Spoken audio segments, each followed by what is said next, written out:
Trump will leave that building later today and head to the NATO summit. And our next guest is taking a closer look at how Trump is turning NATO into a cash machine. Joining us now, live this morning from Ankara, Turkey, Pentagon reporter at Politico, Paul McCleary. Paul, good to see you this morning. So talk to us. It's a fascinating new report. Give us a sense of what you found. Yeah, I mean, talking to European diplomats and some defense officials and other folks on both sides of the Atlantic, and the consensus really is here that this summit will be pretty light on notions of collective security, of democracy, democratic governance, and even on confronting Russia. And the meat of this summit is going to be money. That's what they're going to talk about. It's going to be contract awards for Europe to build up its weapon stockpiles. It's going to be deals with U.S. companies in particular, because obviously President Trump wants the Made in America idea. He wants as much equipment built in the United States. So allies are really going to be bending over backwards in order to show the president that they're open for business, they're ready for business, and they're ready to spend on American weapons. Paul, Elise Jordan here.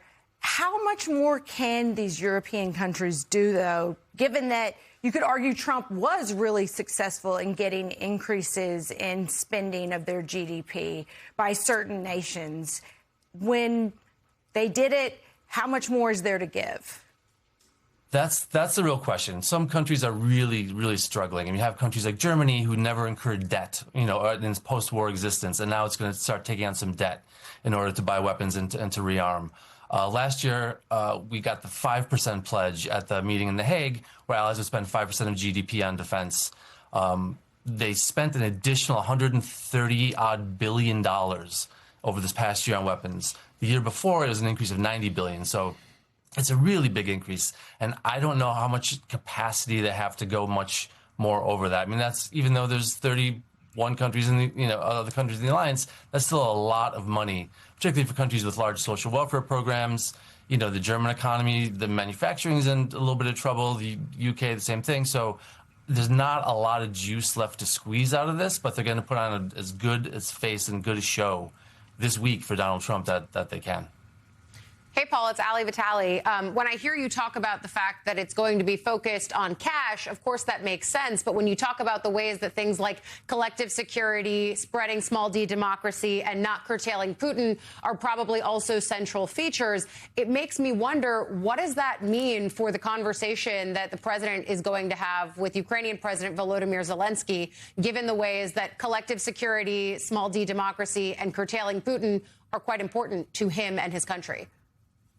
That's a big wild card here, right? And Trump and Zelensky had a recent meeting that went pretty well. So I think that there's some optimism that their relationship has been repaired or is pretty good, and they're in a pretty good place. But Zelensky's going to want to talk weapons deals, actually. So that will kind of feed into what the president wants.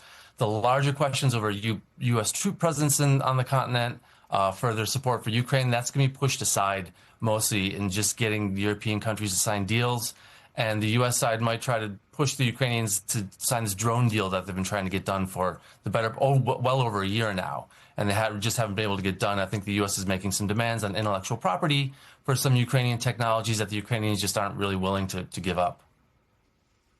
Pentagon reporter at Politico, Paul McCleary, thank you so much, joining us live from the NATO summit there in Turkey. His latest reporting available online now. Thank you again.